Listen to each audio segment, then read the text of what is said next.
Mesdames, Messieurs, donc, chers invités, chères marraines, chers parrains de promotion et surtout chers pilotes qui avaient étonnamment survécu à votre vente d'hier soir, ou plutôt devrait-on dire hier matin. Merci pour votre présence.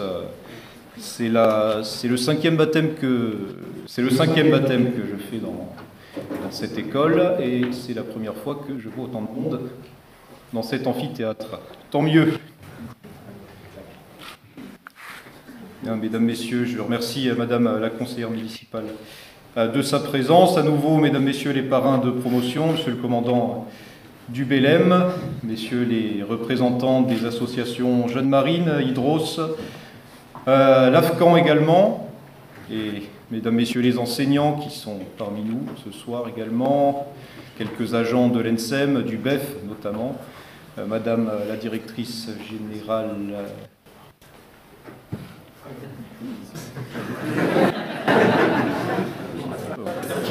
qui arrive incessamment. Elle a disparu. Bon, mesdames, messieurs, à nouveau, merci. Mesdames, messieurs, bon,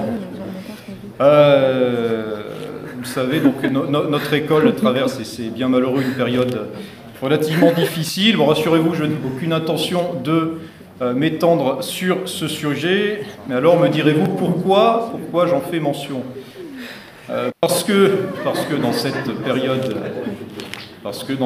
période quand même relativement difficile, et même doublement difficile, puisqu'il semblerait que la crise sanitaire ne soit pas tout à fait terminée, nous sommes très heureux que nos traditions ancestrales de l'hydro, de la marine marchande, puissent continuer à se perpétuer, et même plutôt bien vu la fréquentation de cet amphithéâtre. Cela nous tient tout particulièrement à cœur, c'est l'âme même de l'hydro dont il est question,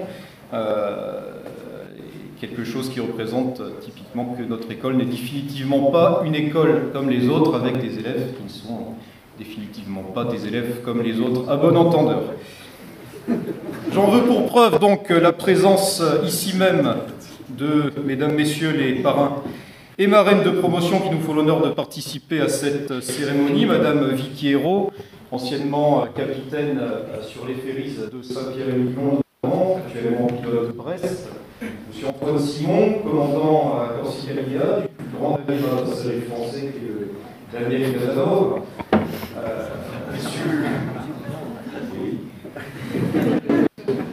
Monsieur Simon, donc, issu de la formation professionnelle à nos valents Pont. Monsieur Garrett, membre fondateur de la Compagnie des Îles du Ponant, enseignant à l'ENM puis à l'ENSM. Madame Manipou Charcot, arrière-petite-fille de Jean-Baptiste Charcot, le commandant dont nous avons choisi le nom comme nom de promotion pour cette année 2021.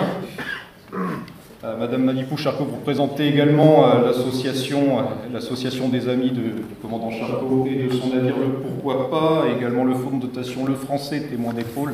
Je pense que vous nous parlerez de l'histoire de votre arrière-grand-père un petit peu plus en détail pour développer peut-être un petit peu ces points. Bref, deux marraines de promotion à baptiser la promotion Alain Bombard d'abord. Alain Bombard, un grand galérien à qui d'innombrables marins doivent leur survie en mer. Sa première expérience maritime, entre guillemets, ou plutôt sa première galère, fut une traversée de la Manche en Puy de Grèce pour tenter de prouver qu'on pouvait survivre à l'hypothermie un certain temps. Bon, il n'y parvint pas, le bateau qui l'accompagnait est tombé en panne. Notre pauvre ami Alain Bombard s'est retrouvé à la dérive pendant 3 jours à boire de l'eau de mer et à manger une plaquette de beurre, pas salée, on espère. Ses premières expériences furent également tragiques. Un essai de concept de canot pneumatique dans la barre d'Etel coûta la vie à 9 marins, dont 5 sauveteurs en mer. Mais obstiné et persistant, le bougre ne s'arrêta pas en si bon chemin, puisqu'il devint chercheur à l'Institut océanographique de Monaco et se spécialisa dans la survie en mer. Il tente ensuite une traversée en haute mer au Sextant en 1952, à bord d'un canot pneumatique à voile. On n'est jamais eu de faire que par soi-même. Et au bout de 3 semaines de galère à manger non pas du beurre mais du plancton, cette fois, il arrive aux Baléares, donc complètement écœuré, le pauvre, puis se fait remorquer jusqu'à Tanger. Problème, ayant notamment suivi une traversée de l'Atlantique, mais son compagnon de route, un Anglais, le lâche et il ne sait pas se servir d'un sextant comme il devrait le savoir. Il se retrouve donc perdu au milieu de l'Atlantique, récupéré par un cargo qui passait dans le coin. On lui corrige son erreur de position de 600 000 nautiques et le voilà reparti pour de nouvelles aventures jusqu'à Barbade. Il aura passé en tout 4 mois en mer dans son radeau à manger des méduses et à récolter de l'eau de pluie. Il arrive donc au bout de 4 mois à Barbade dans un état déplorable, mais bel et bien vivant. Notre galérien a prouvé que grâce à son entêtement bienveillant, l'efficacité du radeau de survie était bel et bien effective et qu'il était possible de survivre plusieurs mois en mer avec uniquement les moyens du bord. Résultat, on trouve aujourd'hui des radeaux gonflables dans tous les navires. Vous pourrez travailler sous peu. Dans un tout autre registre, Jean-Baptiste Charcot, marin émérite, passionné, académicien, docteur en médecine, médaillé olympique de voile, champion de rugby, mais pas que, loin de là, Chuck Norris allait se rhabiller. Il fait construire son propre navire d'exploration, le Français, et monte la première expédition française au pôle Nord au tout début du XXe siècle. Un immense succès. Pardon ?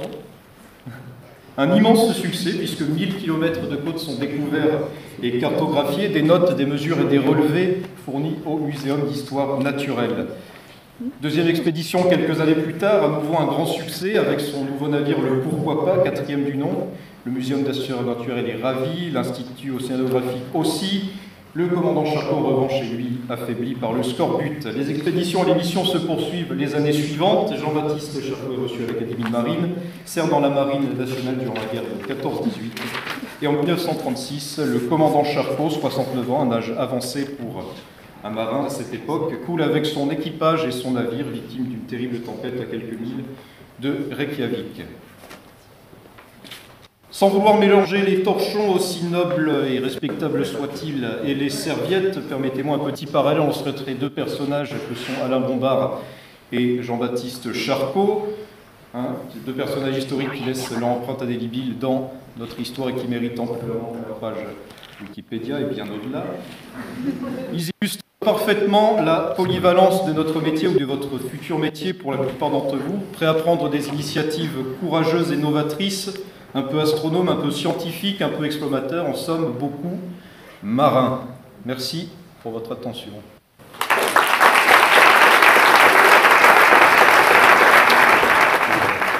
Merci. Je passe maintenant à Madame Maxence Pitraille-Casano, présidente de l'association des élèves officiers. Bonjour à tous. Très cher Pilot, depuis la création de la première école d'hydrographie en 1571, le baptême du Pilot marque le passage du statut de terrien au statut de marin. Vous pouvez être fiers de ce statut et de nos traditions qui représentent bien plus qu'un simple folklore. Sur ces bancs, bien des générations s'y sont succédées. C'est ce qui nous unit tous. Du commandant à l'élève, nous avons tous été baptisés. Malgré ces 2 dernières années particulières, nous avons réussi à faire perdurer tant bien que mal nos traditions et sommes rassurés qu'elles puissent être à leur tour relayées par vous, futurs anciens. Votre rôle est très important. Aujourd'hui, Pilot, vous serez les futurs ambassadeurs de nos coutumes. Alors soyez fiers de nos chants, de votre statut de Pilot, de dire que vous êtes marin ou de déguster votre chenal comme Greg. Continuez à faire briller ce qui nous va si bien. Je suis honorée de pouvoir vous baptiser en tant que grand-mât aujourd'hui et espère que la féminisation de ce statut aura pu donner envie à certaines à prendre la relève. Je souhaite remercier les parrains et marraines. Merci d'avoir accepté de représenter ces 2 promotions d'élèves officiers monoval en pompe et d'avoir répondu présent aujourd'hui. Mais également merci à la direction de l'école pour votre soutien et de nous permettre de perpétuer cet événement au sein de l'ENSP. Et merci à vous, chers pilotes, déjà d'être encore réveillés en ce moment même, mais aussi merci de prendre partie à nos traditions. Si elles perdurent et elles continuent de vivre, c'est grâce à vous. Merci également à tous ceux qui ont fait le déplacement aujourd'hui pour assister à ce double baptême. Je tiens enfin à remercier toute l'équipe du Bural et plus particulièrement un grand merci au soutien et à l'aide apportée par nos anciens, Louis Moutard-Martin et Pierre Coulon. Merci pour l'amour que vous portez à nos traditions. J'espère qu'elle pourra inspirer nos pilotes et leur donner envie à leur tour de perpétuer ce qui définit si bien d'être un hydro. Pour ma part, je suis fière de faire partie de cette grande famille de marins et je vous souhaite à tous de vous épanouir dans vos embarquements respectifs et espère que vous garderez de bons souvenirs de votre année de pilote. Pilote, bienvenue dans la famille.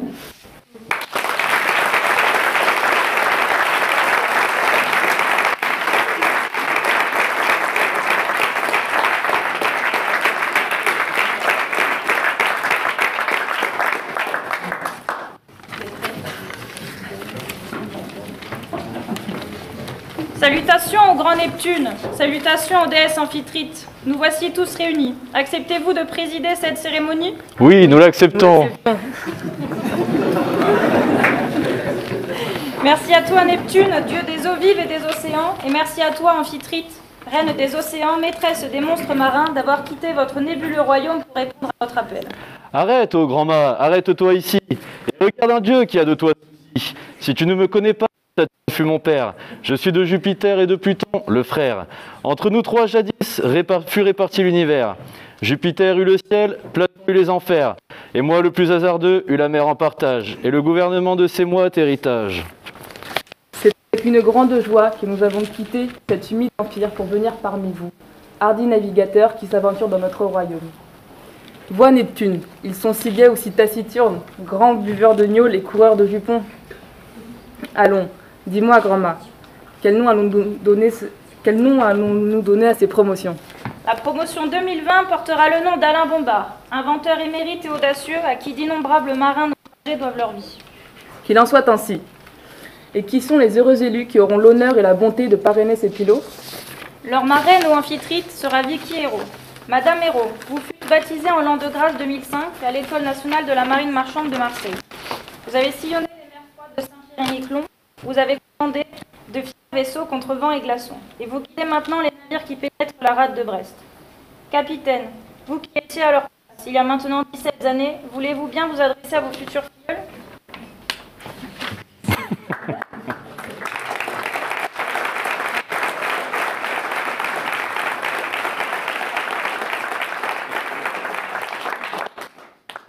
Bonsoir à tous.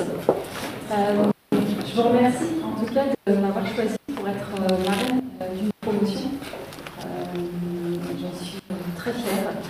Et c'est vrai que c'est impressionnant d'être ici, là, de cette nouvelle salle. Donc moi, je n'ai pas essuyé ces bancs-là. Ils n'étaient pas là, ils étaient à Sainte-Adresse. C'était une autre expérience. Vous avez un magnifique ici et un magnifique métier qui vous attend. En tout cas, moi, c'était ma passion. J'espère que vous êtes ou que vous serez passionné par ce que vous allez faire. Utilisez cet outil pour être de bons marins.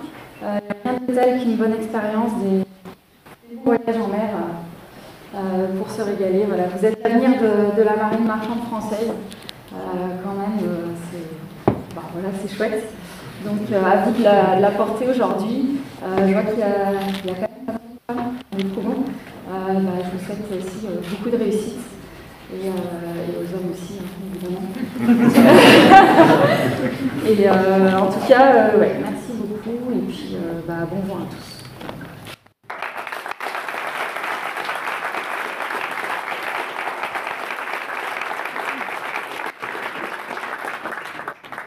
Ces jeunes et moins jeunes, Madame Hérault, vous remercie d'avoir accepté d'être leur marraine.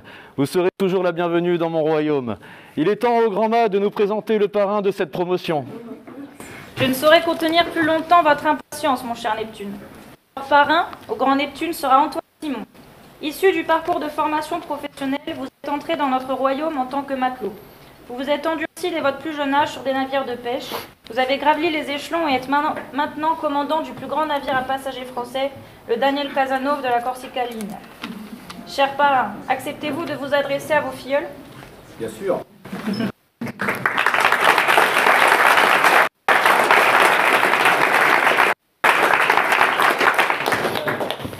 Il y a du monde.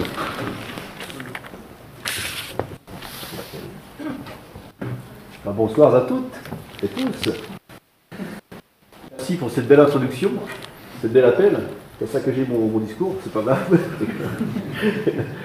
Donc c'est avec une certaine fierté que je m'adresse à vous ce soir, alors en tant que commandant bien sûr du délai Casanova de la Corsica Linea. Votre collègue Louis Moutard m'a proposé de parler de votre promotion, j'ai tout de suite accepté sans hésitation. C'est pour moi un honneur de représenter la filière monovalent de pont, dont je suis issu également, mais par un autre cursus, comme l'a dit votre collègue, un peu différent, qui est la voie professionnelle monovalente. En effet, après une formation au lycée maritime à Cancun, j'ai débuté ma carrière sur des navires de pêche en Europe, puis l'offshore, en Afrique de l'Ouest, et également un petit embarquement sur le Belém. Je salue le commandant. J'ai fait gabier également sur le Belém une saison. Par la suite, j'ai repris mes études à l'ESM de Nantes, en intégrant le cours préparatoire d'accès chef de quart passerelle de la promotion 2006-2007. Après avoir obtenu mon concours, j'ai suivi le cours de chef de quart et poursuivi avec le cours de capitaine 3000 dans le même train de moule, si je puis dire. Je suis sorti de l'ESM avec le brevet en poche en mars 2008, dans un contexte très favorable à l'embauche des officiers français, comme c'est le cas en ce moment. J'ai donc eu la chance de pouvoir choisir dès la sortie de l'école un armateur pour lequel je voulais naviguer. À cette époque, mon choix s'est orienté sur la navigation méditerranéenne, à bord de Ropax et de ferry. C'était la SNCM, pour ne pas la citer. Histoire un peu de voir le soleil, étant né ayant grandi sur le crachin charbourgeois, qui est la même que là. C'est sensiblement pareil. Je ne vous cacherai pas que cela a été un peu le choc des cultures à mes débuts de navigation méditerranéenne, vis-à-vis des marins à encadrer sur ces navires avec des équipages composés essentiellement de Corses et de Marseillais.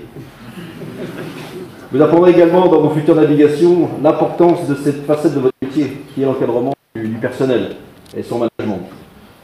En 2014, j'ai enfin réussi à rassembler les temps nécessaires de NAV pour préparer l'entrée au concours de capitaine illimité à l'ENSEM de Nantes toujours. Après 6 mois de cursus, j'ai été breveté second capitaine illimité, fonction que j'ai occupée de 2016 à 2020. Par la suite, mon armateur Corsica Linea m'a offert la possibilité d'effectuer quelques remplacements de commandant sur le navire Pagliorba, puis ensuite, à partir de septembre 2021, commandant en pied sur le navire Casanova, affecté sur les lignes d'Afrique du Nord, où la navigation n'est pas un long fleuve tranquille, si je puis dire. Je suis fier aujourd'hui de naviguer pour Corsica Linea, premier employeur de marins français en Méditerranée, de partager les valeurs de cet armateur, compagnie maritime durable et responsable. Voilà le déroulé de ma carrière. Vous comprendrez que le chemin parcouru est assez honorable pour un petit pêcheur normand d'origine. Mon choix pour la balance pont était une évidence quand j'ai voulu changer de cap dans ma carrière. Non pas parce que je maîtrise la mécanique et les mécaniciens, mais j'ai pouvoir profiter pleinement de la mer en le regardant sur toutes ses facettes lors des navigations. Alors certains mécaniciens jaloux pourront vous dire que vous êtes des compteurs de vagues, ou bien encore des parfumeurs de tabourets. Il n'en est rien, mon loba, il n'en est rien. Vous avez fait votre métier dans du sens à votre vie. En vous souhaitant à toutes et tous de réaliser tous vos objectifs professionnels dans cette belle filière qui est la monovalence pont, qu'elle remplisse vos vies d'écume et votre sang d'iode. Je remercie l'ENSEM de m'avoir accueilli dans ces établissements durant tout mon cursus, et également pour cette soirée de ce soir. Je tiens à remercier encore mon armateur Corsica Linea qui a toujours cru en moi et m'a accordé sa confiance. D'ailleurs, à ce sujet, si vous cherchez des embarquements d'élèves ou de lieutenants, on cherche activement des officiers ponts et machines, des postes à pouvoir immédiatement. Alors vous n'êtes pas encore breveté, mais parlez-en à vos petits collègues. Même pour faire des contrats de profilisation, on en prend, même si vous n'êtes pas corse. Moi, je ne suis pas corse, ils m'ont pris quand même à l'époque, ni marseillais. Donc n'hésitez pas à venir vers moi ou votre collègue Louis, qui connaît bien un ancien de chez nous, qui a navigué, parce que j'ai eu élève, connaît bien comment ça marche, j'ai tous les contacts. Moi je peux vous donner les contacts, de toute façon c'est pas dur, il y en a qu'un, c'est recrutement au singulier @corsicalinea.com. Voilà, c'est fait. Longue vie à la monovalence, longue vie à la monovalence. Merci de m'avoir écouté, bonne soirée, et comme on dira en Corse, après.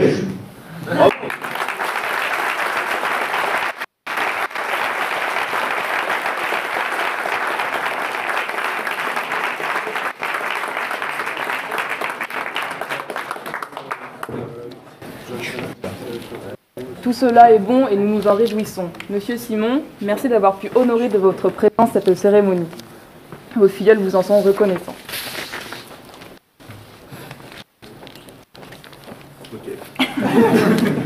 Bah, Philo, chanter. 31 du mois d'août.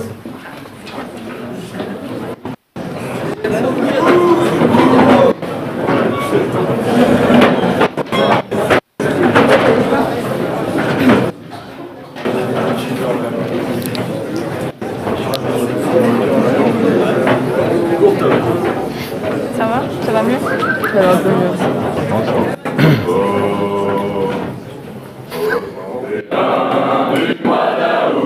Au 31 du mois d'août, nous vîmes venir sous le vent à nous, nous vîmes venir sous le vent à nous, une frégate d'Angleterre qui fendait la mer et les flots, c'était pour attaquer Bordeaux.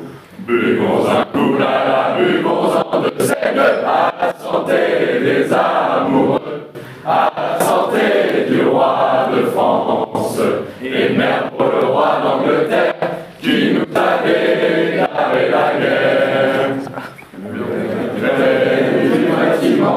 Le capitaine du bâtiment, fit appeler son lieutenant, lieutenant, te sens-tu capable? Dis-moi, te sens-tu assez fort pour prendre l'anglais à son bord? Buvons un coup là, buvons-en de seigle à la santé des amoureux, à la santé du roi de France, et mère pour le roi d'Angleterre, qui nous a déclaré la guerre. Le lieutenant fier et hardi, le lieutenant fier et hardi, lui répondit capitaine oui, lui répondit capitaine oui, faites monter tout l'équipage, hardi capitaine matelot, soit canonnier tous ces bateaux. Buvons un coup là, buvons-en de seigle à la santé des amoureux, à la santé du roi de France, et mère pour le roi d'Angleterre, qui nous a déclaré la guerre. Le maître donne un coup de sifflet, le maître donne un coup de sifflet, en l'armée les dévotés, en l'armée les dévotés, l'armée l'ennemi le vent arrière, laissant porter jusqu'à son bas, pour voir qui sera le plus fort. Buvons un coup là, buvons-en de seigle à la santé des amoureux, à la santé du roi de France, et mère pour le roi d'Angleterre, qui nous a déclaré la guerre. Violon pour l'ordre en arrivant, violon pour l'ordre en arrivant, nous l'abordâmes par son avant, nous l'abordâmes par son avant, à coup de vache l'abordage. De ça nous souhaitons, en 3, 5, 7, nous le tenions. Buvons un coup là, buvons-en de seigle à la santé des amoureux, à la santé du roi de France, et mère pour le roi d'Angleterre, qui nous a déclaré la guerre. Que dira-t-on du grand bateau? Que dira-t-on du grand bateau? À Brest, à Londres et à Bordeaux, à Brest, à Londres et à Bordeaux, qu'a laissé prendre son équipage par un cancer de 6 canons, lui qu'en avait fendé si bon. Buvons un coup là, buvons-en de seigle à la santé des amoureux, à la santé du roi de France, et mère pour le roi d'Angleterre, qui nous a déclaré la guerre. Buvons un coup là,